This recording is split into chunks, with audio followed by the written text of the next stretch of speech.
कामवाल्या मावशीने सार्थकला त्याच्या बेडरूममध्ये मोबाईल बघून हातानेच कामवाली मावशी म्हणाली, मी असताना तुम्हाला हे असं हाताने. नंतर कामवाली मावशी आणि सार्थक एकमेकांच्या मिठीत. नमस्कार मित्रांनो, स्वागत आहे तुमचं आमच्या चॅनलमध्ये.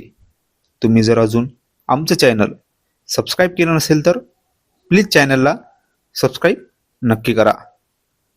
सार्थकचे मम्मी पप्पा दोघेही डॉक्टर होते.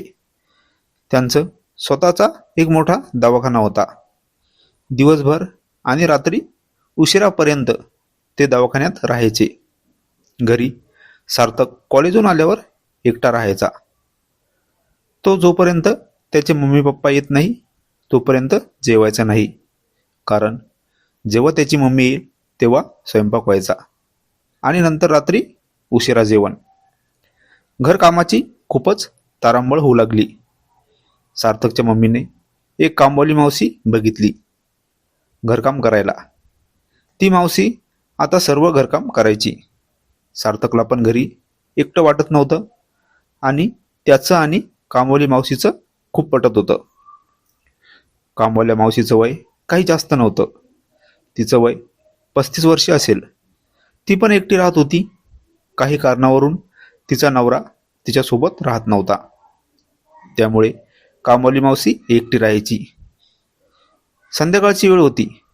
कामवाली मावशी घरामध्ये झाडू पोछा करत होती. सार्थक त्याच्या खोलीमध्ये होता. कामवाली मावशी साफसफाई करत सार्थकच्या खोलीजवळ गेली आणि तिची नजर बेडवर बसलेल्या सार्थकवर गेली.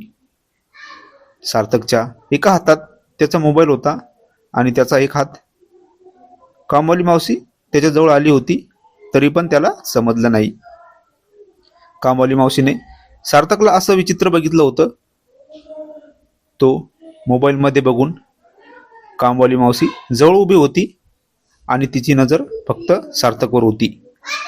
नंतर सार्थकने कामवाल्या मावशीला बघितलं आणि तो एकदम घाबरला आणि कामवाल्या मावशीला म्हणाला, मम्मी पप्पाला सांगू नका प्लीज. कामवाली मावशी म्हणाली, मी असताना तुम्ही असं हाताने. मावशी असं म्हणाली आणि तिने सार्थकला जवळ घेतलं.